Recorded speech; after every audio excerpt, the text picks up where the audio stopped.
कोपे बर नले तोपे बर देवादिदेव महादेव जिते क्रोधान्वित हुंती सारा सृष्टि को उजाड़ देवार शक्ति पाखे अच्छी आते से भक्ति रे बर दियंती आपण माने देखुथिबे ये गहली से बर टिके पाइबा पई से आशीर्वाद टिके पाइबा पई ये गहली चहली दर्शक बंधु आमे अच्छु भद्रक स्थित बाबा श्री लोकनाथ मंदिर रे सकाळ ने एपर्यंत सुधा ये कार्यक्रम सेमती जारी रही बाबा पाखे आरती सहित से जो पुष्पांजलि ज्ञापन कर भक्त और श्रद्धालु तार शुभाशीर्वाद केते मिलिबो केवल से भक्त अभिज्ञता कहींपारे आम अच्छु मंदिर मुख्य पूजकों पाखे सकाळु नहीं नीतिकांति केमिति चलता ये स्वतंत्र नीतिकांति देवादिदेव महादेव जो नीतिकांति हुए आरती और महादीप उठे से कोलाहलपूर्ण परिवेश सृष्टि हुए भद्रक स्थित समस्त भक्त और श्रद्धालु मैंने ये मतापाती शुभाशीर्वाद टिके ज्ञापन करते ये स्वतंत्र नीतिकांति विषय आम सहित प्रतिज्ञा रखिए मंदिर मुख्य पूजक ना आपको स्वागत करुच्ची धन्यवाद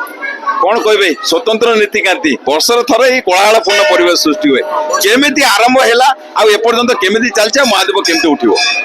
वर्षर थरे महाशिवरात्रि आसी था महाआडंबर भक्त माने यहाँ को दर्शन करिथांती आ कृपा लाभ भी करिथांती आज सकाळ 3टा बाबांकर पहड़ आरती खोलिला पहड़ आरती हैला तापरे 5-10 मिनिट जाई नहीं भक्त मानकर एते भिड़ देखिक आम खोली देवा को बाध्य हेलु सेते बेले ठारू एते पर्यंत कोलाहल रे भर्ती होई दर्शक माने भक्त माने दर्शन करी चली बहुत आनंद उल्लास दर्शन करी प्रशासनिक एटी बहुत श्रृंखलित भाव भी साहाय्य करी चली जो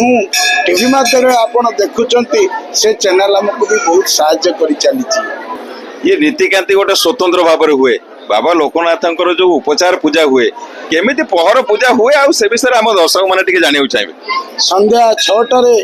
बाबांकर प्रथम प्रहर पूजा हुए से प्रहर पूजा समय 20-25 मिनिट ये नीतिकांति समय बंद हुए तापर सेकेंड प्रहर पूजा जोटा कि 8टा बेले होता है सी भी से 20 मिनिट 30 मिनिट बंद रही था तापर 10टा समय रात्र सी भी से 30-20 मिनिट बंद रही था जे कि पूजा अर्चना चली था शेष प्रहर राजकीय ढंग रे रुद्राभिषेक करा जाता है तांकर तापर से राजाभिषेक हेबे राजाभिषेक परे बाल्य भोग खाइबे 9 प्रकार मिठा खाई सारा परे से उठिबो तांकर महादीप महादीप उठिला परे महाप्रसाद मिलिबो तापर भक्त माने आनंद उल्लास रे खाइके एठारु जायता दर्शक बंधु आपण सुनुथिले उपचार पूजा सह ये शौकीन देवादिदेव महादेव को पई मीठा प्रस्तुत हुए तापर महादीप उठे आ हजार हजार भक्तों समावेश रे शुभाशीर्वाद ज्ञापन करते महादेव आम सागर किसी कमिटर कर्मकर्ता अच्छा भक्त श्रद्धालु अच्छा जो निजर प्रतिज्ञा रखिए जो मैंने कि वर्ष वर्ष धरी ये मंदिर प्रांगण में निजर सेवा कार्य रखिंट आम प्रतिज्ञा नवा केमिति केउ परिस्थिति रे महादेव का आशीर्वाद टिके पाई से भी नतमस्तक होती स्वागत करुच्ची कौन रही आज कार्यक्रम सब कार्यक्रम तो माने सकाळू श्रद्धांजलि मैंने समस्ते आसिकी माने बाबा दर्शन पाई जाऊँगी एकदम खूब आनंद एकदम माने पूरा दर्शन पाँच आ प्रशासन एमती माने सब माने भक्तों कर आयोजन जे कौन सी भक्त हैरान होना आराम से बाबा दर्शन करके जाऊँ नीतिकांति थिला सब बेले निजको सामिल करा जाए बहुत वर्ष आमे देखि आसु केमिति लागु जे वर्ष एका पूजा जेमितिका आमर प्रत्येक वर्ष श्रद्धांजलि लोक बढ़ी चलुची सेमिति लोकों संख्या भी बढ़ी चलुची आमको भी माने सेवा करी खूब आनंद लगुची जे एई भली प्रकार आमे सब भक्तों को बाबा दर्शन खूब मंगल करेब दर्शक बंधु आप शुणुले आम सागे किसी भक्त अच्छा प्रत्येक वर्ष प्रत्येक दिन जो महादेव को ऊपर से कृपा बर्षापी टे पानी ढालती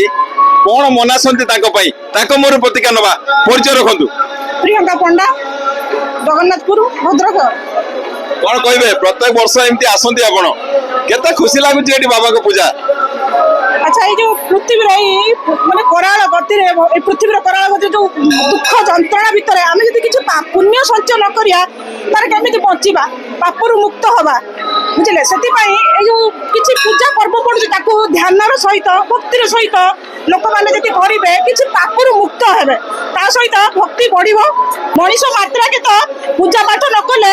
ବଞ୍ଚି ପାରିବେନି ଶାନ୍ତିରେ ତ ମୁଁ ତ ମୋର ତ ଏଠି କେତେ ମାନେ ଆନନ୍ଦ ଲାଗେ ଆସିଲେ ମୁଁ ନିଜେ ବି କହିପାରିବିନି ଆଉ ଏଠି କେତେ ଜଡ଼ିତ ଏ ସମସ୍ତେ କହିବେ ମୁଁ କଣ ଆଉ ଭଗବାନଙ୍କର ସେମିତି ଆଶୀର୍ବାଦ ଅଛି ବୋଲି ମୁଁ ଆଜି ସମସ୍ତେ ବାବାଙ୍କ ପାଖରେ କିଛି ନା କିଛି ମାନସିକ କରନ୍ତି। ମୋ ଠାରୁ ବେଶୀ ମୋର କଣ ଦରକାର ସିଏ ଜାଣନ୍ତି ମୁଁ କିଛି ମାନସିକ କରେନି କାରଣ ମୋ ଠାରୁ ବେଶୀ ତାଙ୍କୁ ଜଣା ମୋର କଣ ଦରକାର ସିଏ ତ ସବୁ ଦଉଛନ୍ତି ମୁଁ ଆଉ କଣ ମାନସିକ କରିବି ମୁଁ ଏମିତି ଆସୁଥାଏ ଭଗବାନଙ୍କର ଏମିତି ମୋ ଗୋଡ ଚାଲୁଥାଉ ହାତ ଚାଲୁଥାଉ ମୁଁ ଆସୁଥାଏ ଏତିକି ମହାଦେବ ସମସ୍ତଙ୍କର ମନସ୍କାମନା ପୂର୍ଣ୍ଣ କରନ୍ତି କିଛି ମାଗିବା ପାଇଁ କିମ୍ବା ମାନସିକ କରିବା ପାଇଁ କିଛି ଆବଶ୍ୟକତା ହିଁ ପଡେ ନାହିଁ ଭକ୍ତର ମନ କଥା ଭଗବାନ ହିଁ ଜାଣନ୍ତି। ଆପଣ ଦେଖୁଥିଲେ ଶ୍ରଦ୍ଧାଳୁ ମାନଙ୍କର ଯୋଉ ମନ ଭିତରେ ଆତ୍ମବିଶ୍ୱାସ ସେ ମଥା ଟେକି ଯେତେବେଳେ ବାବାଙ୍କ ପାଖରେ ପାଣି ଢାଳନ୍ତି ଆମେ ଆଶା ମଧ୍ୟ ରଖୁଛୁ ଯେ ତାଙ୍କର ମନସ୍କାମନା ମନ ଜାଣି ନିଶ୍ଚିତ ଭାବେ ଆପଣ ମାନେ ପୁରା କରିବେ ଏବଂ ମହାଦେବଙ୍କର ଯୋଉ କୃପା ଟିକେ ଅଛି ତାହା ବି ଆପଣ ନିଜ ପାଇଁ ସାଉଟ ରଖିବେ। ଭଦ୍ରକରୁ ପ୍ରଭାତ ବିଜୟ ଆର୍ସିଏନ୍ ଓଡ଼ିଆ।